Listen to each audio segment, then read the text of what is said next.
I can't even believe we're here right now. Like, I can't believe I'm here. I'm having this conversation with you. I can't believe what I just witnessed, what I just finished watching. And then I get to come on here and I can't believe my job is to talk about YouTube golf. LeBron James today, or maybe it was a different day, but I saw it today, in the last day or two, tweeted that he's watching YouTube golf. Like, having this job within YouTube golf is like the greatest honor ever. Like, I'm just so grateful that I'm able to do what I do in this space, because this space is just incredible and it is just growing and expanding and exploding each and every day. What we just witnessed with the Internet Invitational, all 6 part of it, but specifically the finale, was the greatest YouTube golf event of all time. It's not even close. It's not even close. It's not even close. Like, everything that happened between episodes 1 to 6 all built to where we were. Like, episode 2 to 5, we all kind of had on and off complaints about, because, you know, the golf was good and we were watching whatever, but there's this, that, and the other thing. But like, it's like a good movie, you know, it's like a really good long movie. Like, that all was so important for like story, character development, plot building. Like, everything led to this moment to make this 6th and final episode the best episode of YouTube golf ever, the conclusion to the best event that's ever and may ever happen in this space. And it was just amazing. Like, there were so many parts of it. I'm going to go through it with you. I'm going to apologize right up front. I like took notes as I was going. And so I'm going to literally like pause and like look at my note before, just so I like, you know, can remind myself, because there was so much that happened. So anyway, let's, without further ado, I'm going to flip over to the screen here. Obviously, this is going to be full spoiler alert. I'm going to talk about everything, including who won the match. I'm just going to have this kind of going in the background for you guys as something to kind of look at. This event had a little bit of everything in it.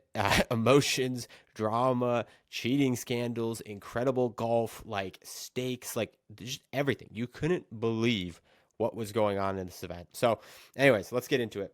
First off, right off the get, I think Brad Dahlke won the most out of anyone from this event. Like, not even what happened at the end, which we'll get to in a second, but like, not even just like winning in terms of winning, but winning in terms of like the cult of personality, like the allegiance of a fan base. Like, I think Chaz had a great breakout, but he just wasn't in it nearly as long, so he didn't get as much time. But like, Brad being in it from start to finish, and then like what everyone got to see, the clips that have been coming out, like, this guy is just, he literally built, he's already had a career, but he just like doubled or tripled his career. Like, in my opinion, he almost just gave himself like the path that maybe Grant has had. Like, I'm not exaggerating. Like, I know that sounds crazy, but I think Brad Dahlke now is set up into a position where, if he wanted to, hopefully he doesn't leave good. Like, I love him in good. I think it's incredible. I don't think he needs to. I don't think Grant also needed to leave good. I think both of them could have, like, Brad could, like, you know, be like, hey, I want to, you know, pursue more in my own channel, but still be part of good or whatever. But like, I think Brad has an opportunity to literally like get to Grant's level after this. Like, he is just so likable. He's so fun to watch. He's the best golfer. Like, he could go straight up play a lot of these PGA Tour golfers, and like, you know, he might not win against all of them, but like, it'd be a good match. Like, he's just, I think Brad won more than anyone out of this. Call to personality, I really think he shined. That's awesome. Okay, next one. Absolutely nobody, I think, was rooting for Paige's team. Not gonna lie. Like, right off the rip, because the teams felt so uneven. Like, it felt like, you know, it was basically Brad on his own, and then you're crossing your fingers that Beef and Francis can hit like half decent golf shots, but Brad was always having to hit incredible golf shots. Now, they said in the video that he's like a +7. So if Brad's a +7, then I would say, you know, if Brad's a +7, the other team being all low handicap, like sub-5 handicaps, it like maybe evens out. Like, +7 is really good, obviously, as you can see. So I don't know. Comment your thoughts down below. I still think 3 sub-5 handicap golfers versus 1 like +7 with 2 high handicap golfers isn't the most fair thing ever. I wouldn't say Beef necessarily is. I guess he might be a high. I don't know what Beef's handicap was, but especially maybe from the tees they were playing from, his handicap would be more of a struggle. So anyways, I thought the teams were, number one, it was stacked against, but I also think personality wise, like, come on. Like, you're not cheering. Like, Beef and Brad were two of the nicest guys in the tournament. Beef, obviously, the storyline of him, like, RIP to him, the most beautiful tribute to him at the end of this video. We'll get to that in a second. But, like, absolutely nobody was rooting against those guys. And so, therefore, it made it really hard to root for Paige's team. Plus, what unfolded with Paige's team just kept compounding and making it worse and worse and worse. So, that was crazy.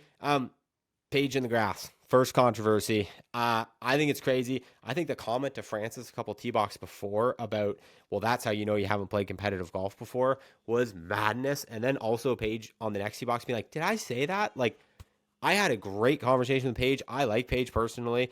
I like that. I just got to be honest and call it as is. That was crazy. Like, that was crazy to then go on the next T-box or in the next hole and then like do something, and then her comeback to it was, I thought you could do that. Like, Paige straight up manufactured a lie in that grass. She pushed all the grass down around the golf ball and built a lie. If you've played, I've been playing golf for 3.5 years, 4 years now. I've played in less than 10 competitive golf events in my life. And that's one of the rules I know. Like, you can't lift clean in place unless they say you can. And you can't manufacture a lie. You can't build yourself a lie. You can't break a tree branch off or pull out a root or bend grass down or stomp around your ball. Like, you can't manufacture a lie. And she completely put her ball on a hammock. She didn't pick it up, but she like, and I'm sure in the tall grass it had to have moved. I don't know, allegedly. But like, that was crazy. The defense on it was crazy, saying I didn't know. And it was crazy coming after her chastising Francis, being like, well, you've clearly never played in a competitive event before. It's like, so you're saying you have, and you literally manufactured a lie? Like, I don't know. I want to give her the benefit of the doubt, say she was just caught up in the moment. Again, she said it a million times that she doesn't, come off the best in social situations, but that doesn't get off the fact that she manufactured a lie. And like, I have a hard time believing that that's not a rule that anyone who's ever played in a tournament knows, is you can't manufacture lies. That one was bonkers, but that was just the start. Bobby calling out Mo for flipping the slope. That was crazy. So that was the next thing. We had obviously the controversy with Mo and the slope come back. Now, I made a whole video about this, and like Mo commented, boys, I promise I didn't have the slope on. We obviously had the conversation with Dave and Mo in the green where like Mo, hand to God, was like, I didn't have the slope on. I promise I didn't have the slope on. And like, so there's two sides to it. Number one, them going and getting the laptop and like fully investigating it was hilarious and incredibly damning. Like, if I didn't know Mo at all, if that was just a random guy and I was showing that video, I would bet my life that that dude used his thumb to flick the slope. Like, it looks so terrible. It looks like his thumb flicked the slope. It's just an opinion, but it looks like his thumb flipped the slope. That's absolutely what I would think watching that video. But having Mo had commented on my video, having Mo, just like, it's tough. I don't want to, like, it's tough to not like give him like personal benefits of the doubt, but like, it just looks so bad. But what I was going to say is him going hand up to Dave saying I didn't do it, and then going off and like hitting the tee shot he hit on 13, the par 3. That takes like, I don't think the universe could let you do that if you had just lied at that level. Like, $1 million tournament, face to face with Dave Portnoy in front of millions of people, and you just completely blatantly lie. I don't think you can then go up and hit that shot. And he had other really great shots in the event. He stayed down. His composure was good. Like, that makes me want to believe him. Like, honestly, his thumb could have been there because he was just like checking to see like, oh man, was it on or whatever. Again, it's two sides of the coin. The video looks incredibly damning and makes it so hard to not to believe him that it wasn't on, because it looks like he grabbed his rangefinder and turned it off. But then also, like, everything else that happened, like, he's claiming he didn't do it, him putting his hand up to Dave and saying I didn't do it, and then being able to still play. Like, if he did do it and was able to do all that, like, he'd be like literally like a serial killer, compulsive liar type. Like, that's like a sociopath. Like, you have, like, I don't know, like, if I was to lie like that, I wouldn't be able to make contact with the golf ball like that. So that's what makes me believe. And I don't think he's a sociopath. I really don't. I think he's a normal person. So like, I don't know. That's a crazy one. Call me your thoughts down below. It's like two sides of a very different coin. Bobby calling him out for that was also crazy. Bobby sitting there and being like, no, dude, like, Bobby was pressing him. And to me, I'm like, Bobby's like, he's like, I don't know if he's an owner of Good, but like, he's like an OG. Like, to me, he's like core, obviously, like, Good is him. He is Good. Whereas Mo is kind of like me. Like, he's kind of like, he's getting invited along, and he's kind of, whatever. He's sponsored like I am. Like, he's obviously in their videos. It's different than me. But like, You know what I mean? Like just kind of along for the ride. Like it's almost like his boss, Bubby, went to Mo, the employee, and was like, "You better not be lying right now, man." Because like I said this in my video yesterday that like if Mo, maybe it was earlier today, I don't know, at some point, if Mo, I genuinely think that if Mo was actually like proven to have been cheating in this, like I wouldn't have been surprised if he got kicked out of Good Good. Like I don't know, I don't know how Good Good would have handled it, but like in my opinion, I don't think Good Good wants anyone that's like being labeled a cheater in their thing because that's really bad for business. So that also he hasn't, as far as I'm aware, he hasn't been kicked out of Good Good yet. So that also kind of makes me think that maybe anyway. Dave saying to Garrett that the company is called Good Good Golf about Melosi was also hilarious. Like that seems like something our guys would do, turn the rangefinder on off slope, going to Garrett and Garrett kind of being like, wasn't us, like don't hate the brand or whatever. Like that was also really funny. Yeah, yeah, the pressure on 14 and 15 before Frankie's club slam, that was intense.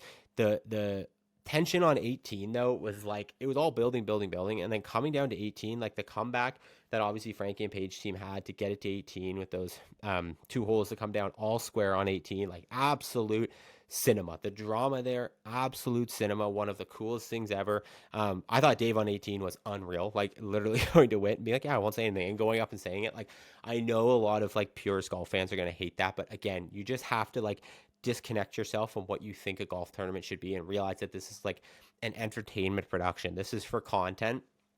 This is not a serious stroke play event. Like, yeah, $1 million was on the line, but $1 million was offered up by the person who put it on, and the person who put it on is like content first. So it, you know, it is what it is. I think this tournament's going to keep evolving as it goes, but like honestly, for me, man, like I wouldn't have changed anything. I wouldn't have taken out anything. I think the reason why it was so good, a huge part of it was like, yeah, the golf was incredible, especially in this last episode, but like the drama and like everything that went on with Dave and like I just think it really makes it. Again, I'm sort of biased because I'm a fan of the more barstool like reality TV side of things. So like I love seeing that emergence, and I think it's just something really unique that's not really in our space. So I thought it was incredible. I mean, Dave calling him butter knives, and then Frankie coming down. Like, if you guys don't know the story, like literally Trevor Ittleman has like had a clip where he said live on like CBS that like, oh, my friend Frankie, they call him butter knives because he knives it across the green. Like Trevor Ittleman said that on a CBS broadcast. Like I don't know where it was. It was at some tournament. Foreplay used it. They might still use it as part of their intro, but they did use it for a while. Like Frankie's had this following him for like years, maybe like a decade. He just blades balls over the green. So to come down to like a 30-yard, whatever it was, 40-yard pitch shot, and seeing him not only blade it, but blade it into a lake to lose $1 million was like, it was the cringiest, hardest to watch, but like most on brand thing ever. And then seeing Dave out at the ceremony at the end, just trying to like console him and be like, listen, man, you're a content guy. Like I saw some genuineness in Dave there where he's like, man, I actually feel so bad for you. But at the same time, it's like, you're a content guy and like it's content and that's going to be a great clip and a great moment. But man, that sucks for Frankie. Like that just sucks. That had to hurt so bad. And like alone from the fact that like, dude, that's what his share of that $333,000. Like, bro, you have to feel awful. He's got a family. Like the amount of times you must be thinking of what you're going to do with that money. Like professional golfers learn not to do that. Amateurs like us, I mean, all I'd be thinking about is what am I going to be spending this money on? Like, and then you go and you do that. It's just like, oh my goodness. I don't know how he didn't do what Beef did and just take a putter. Like, you know, your butter knives Borelli, like take a putter, bump a hybrid. Like I don't know. That was absolutely unreal. So yeah, unbelievable ending. I couldn't be happier, obviously, with the result. I think I've made that very clear. I was absolutely cheering for Brad and Beef's team. And I know I'm not saying Francis, not that anything against Francis. I love Francis, but I was indifferent to him winning. But like, I wanted Brad to win because I'm now just the biggest Brad Dahlke Glazer fan of all time. I want Brad to be the next Grant. But I also, the storyline of Beef hitting the first tee shot and winning the event, having the clip where he said he was going to pay off his parents' mortgage. Like, it just like, you got to think like his parents, Barstool approached his parents before this series went out, and they asked them, did they like, what do they want to do? And from what I understand, they got the parents' blessing, and the parents wanted them to put it out so they could see it. They could remember their son by this. Obviously, I guess maybe they knew that he won. But either way, obviously they want to see their son in this light. Beef was nothing but incredible throughout this whole event. Everyone has always had really good things to say about him. So like you couldn't not cheer for him, and just the storybook of that all coming out the way it did. Like obviously it makes it that much more sad about the tragedy of losing him and like RIP to Beef, but like the beauty of how it ended up playing out, that like he was the one that ended up winning it, and then like that montage they put at the end, like it was so emotional, man. And like obviously it leads into this, why this is one of the greatest pieces of content ever, just how they handled like that from a content perspective. Like it's a tragedy, but like it really, they handled it professionally. So like kudos to the producers and Barstool, but like that was just incredible. Yeah, this whole thing was just incredible. I'm kind of speechless. So like that's kind of, I mean, that's my notes there. I just went through them all. That's most of what I had to say. So I don't know. I want you guys to comment down below. I'm honestly like kind of at a loss for words. Like it was incredible. I hope they do more of these. I really, really do. I think this was incredible. I hope this is just a sign of what's to come. I mean, I don't know, like what does it say the viewership is right now? Does it even have a number? Yeah, like I concurrent at one point. I think I saw close to 200,000 people watching it. Like that, I think they went live because it kind of shows brands a proof of concept, and like I think they're gonna get some serious investment to keep doing this, and like this is huge for YouTube Golf, man. So kudos to everyone that put this on. Kudos to the editors, production, Dave, like everyone that was involved in it. Like I hope they can do it again. I hope everyone comes back and buys back in. And I mean, how could they not at this point? I think this is the biggest and the best thing that's ever hit this space. So yeah. Anyways, that's it. I don't know what else to say. So comment your thoughts down below. Thanks, guys. Again, I'm sure I missed something. I'm sure I missed something people are gonna freak out about, but I'm just going off what I saw, and now I'm at a loss for it. So I'm gonna end this. Bye.